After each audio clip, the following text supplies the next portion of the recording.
Xudo xohlasa Erondan olib kelingan ekan, sholk ekan, qo'lda to'qilgan deyishdi. Razmeri 80 ga, balandligi 1 metr ekan.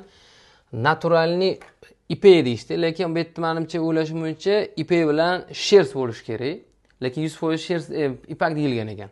Karkazlari ham juda baquvvat ishlangan, qo'lda to'qilgan. Otga qiziquvchilar uchun juda podarkaga mos kelgan, juda chiroyli mahsulot. Xudo xohlasa $500 ga beriladi.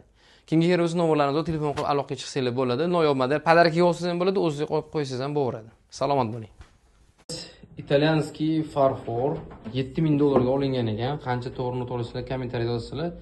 Made in Italia. Xo'p. Mana shu bor narsa, chaqirchoq, katta vazi, men guldoni, yana ikkita meva doni bo'lsa kerak. Bilmayman.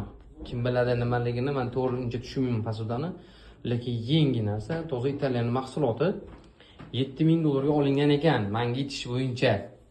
Xudo xohlasa biz arzon summaga berib yuboramiz. $1300-1400 ga bor.